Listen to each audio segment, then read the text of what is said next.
दोपहर के करीब 3 बज रहे थे। सूरज अपने पूरे जलाल में था। रियासत की senior deputy collector Neena Mishra अपनी सहेली पूजा की शादी में जा रही थी। आज वो किसी अफसर की तरह नहीं बल्कि एक आम सी लड़की की तरह सादगी भरे कपड़ों में थी, बगैर किसी सरकारी गाड़ी या बॉडीगार्ड के, बस अपनी स्कूटी पर अकेली। कुछ ही किलोमीटर आगे गोराबाग पुलिस चौकी आने वाली थी। नीना ने रफ्तार जरा कम की ही थी कि सामने से एक हाथ उठा। सब इंस्पेक्टर जयपाल सिंह अपने सिपाहियों के साथ खड़ा था। जैसे ही नीना पास पहुंची, जयपाल ने लाठी सड़क पर मारकर हुक्म दिया, रुक जाओ, चेकिंग है। नीना ने स्कूटी साइड पर लगाई और मुस्कुराकर बोली, जी बताइए क्या बात है। जयपाल ने घूरते हुए पूछा, कहाँ जा रही हो इतनी जल्दी। नीना ने पुरसुकून लहजे में जवाब दिया, सहेली की शादी है, वहीं जा रही हूँ। जयपाल ने ऊपर से नीचे तक देखा, फिर तंजिया मुस्कुराहट के साथ बोला, अच्छा, शादी में मौज मस्ती करने जा रही हो, लेकिन हेलमेट हेलमेट क्या तुम्हारे बाप पहनेंगे? और ये रफ्तार, चालान कटेगा बीबी। उसने चालान निकाला, फिर मुस्कुराते हुए बोला, या फिर बगैर चालान के भी काम बन सकता है, अगर जरा सा ताउन कर दो। नीना ने ठंडी मगर मजबूत आवाज में कहा, सर अब वर्दी में है, जरा सोच कर बात कीजिए। नीना समझ चुकी थी, ये कानून नहीं, नियत का मसला है। उसने नरमी मगर मजबूत लहजे में कहा, सर मैंने कोई कानून नहीं तोड़ा। जयपाल की मुस्कुराहट गुस्से में बदल गई, ओ मैडम, हमें कानून मत सिखाओ, हम रोज 100 देखते हैं तुम जैसी, ज्यादा बोली तो सबक सिखाएंगे। नीना समझ गई कि ये लोग यहाँ नाका लगाकर आवाम की हिफाजत नहीं बल्कि गुंडागर्दी करने के लिए खड़े हैं। नीना बोली, सर आपको ये वर्दी मुहाफिज बनने के लिए मिली है, गुंडागर्दी के लिए नहीं। ये सुनकर जयपाल सिंह गुस्से में आ गया और उसने एक जोरदार थप्पड़ नीना के गाल पर मार दिया। सड़क पर मौजूद लोग लम्हे घर को साकत रह गए, मगर जयपाल के खौफ से किसी ने कुछ न कहा। नीना का चेहरा थरथरा उठा, मगर आंखों में अब आग भड़क उठी। जयपाल गर्राया, अब भी आंखों में घमंड है? थाने चल के समझाता हूँ पुलिस से कैसे बात करते हैं। एक सिपाही आगे बढ़ा, उसका हाथ पकड़ने की कोशिश की। नीना ने झटके से हाथ छुड़ाया और सर्द लहजे में बोली, हाथ लगाने की कोशिश मत करना, अंजाम अच्छा नहीं होगा। जयपाल का चेहरा लाल हो गया।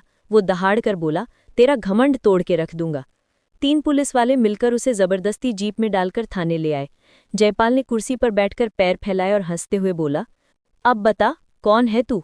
इतनी अकड़ क्यों है? नीना खामोश रही। वो देखना चाहती थी कि ये लोग कितनी नीच सतह तक जा सकते हैं। कुछ देर बाद जयपाल ने झूठा मुकदमा लिखवाना शुरू किया। 420, धमकी, ब्लैकमेलिंग, जो चाहो लिख दो, बल्कि इस पर मंशियात का केस ठोक दो। नीना हैरतजदा होकर ये सब देख रही थी। अगर थानों में एसडीएम के साथ ये सुलूक हो सकता है तो आम आवाम का क्या हाल होता होगा? नहीं, मैं ये नहीं होने दूंगी। इस निज़ाम को बदलना ही होगा। एक सिपाही हिचकिचाया, सर सबूत?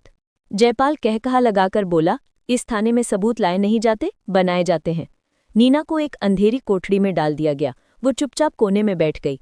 दिल में एक ही ख्याल गूंज रहा था, अगर एक अफसर के साथ ये हो सकता है तो आम औरत का क्या हाल होता होगा। इतने में थाने का दरवाज़ा जोर से खुला। भारी आवाज़ गूंजी, ये सब क्या हो रहा है यहाँ? वो था सीनियर इंस्पेक्टर मनोज तिवारी। वो अंदर आया, नीना की हालत देखकर चौंक गया। इसे क्यों पकड़ा है? जयपाल ने बदमजीगी से कहा, सर ये सड़क पर बदतमीजी कर रही थी, सबक सिखा रहा हूँ। मनोज को शक हुआ। उसने सीधा नीना से पूछा, नाम क्या है तुम्हारा? नीना खामोश रही। मनोज ने हुक्म दिया, इसे अलग कोठरी में रखो, मैं खुद पूछगछ करूंगा। कुछ देर बाद बाहर से सरकारी गाड़ी का सायरन सुनाई दिया। सारे पुलिस वाले घबरा गए। गाड़ी से उतरे कमिश्नर राजीव चौधरी। उन्होंने अंदर आते ही फाइल उठाई, देखी और सख्त लहजे में बोले, इंस्पेक्टर जयपाल सिंह, ये सब क्या बकवास है? किस जुर्म में गिरफ्तार किया है इसे? जयपाल हकलाते हुए बोला, सर ये मंशियात डीलर है, हमने इससे सामान पकड़ा है। कमिश्नर ने तेज नजरों से नीना की तरफ देखा और बोले, नाम बताओ तुम्हारा। नीना आहिस्ता से खड़ी हुई, चेहरे पर सुकून मगर लहजे में बिजली थी। एसडीएम नीना मिश्रा। पूरे थाने में सन्नाटा छा गया। जयपाल के हाथ कांपने लगे, जबान गूंग हो गई। जिस औरत को वो एक आम शहरी समझकर जलील कर रहा था और जिस पर झूठे इल्जाम लगा रहा था, वो थी पूरे जिले की आला तरीन अफसर। कमिश्नर दहाड़े, जयपाल सिंह, तुमने एक सीनियर ऑफिसर को मारा, घसीटा और झूठा केस बनाया। अब तुम्हारी वर्दी और इज्जत दोनों गई। सिपाहियों ने जयपाल को फौरन पकड़ लिया। वो चिल्लाया, मैं अकेला नहीं हूं, सब शामिल हैं। कमिश्नर ने सर्द लहजे में कहा, तो फिर सब की बारी आएगी। चंद घंटों में पूरा थाना लाइन हाजिर कर दिया गया। मीडिया ने खबर डाली, एसडीएम नीना मिश्रा ने करप्ट पुलिस सिस्टम को नंगा कर दिया। अगले ही दिन जयपाल सिंह और उसके 3 साथी मुअत्तल कर दिए गए। पूरे जिले में एक ही नाम गूंजने लगा, नीना मिश्रा, वो अफसर जिसने खौफ की दीवार तोड़ दी।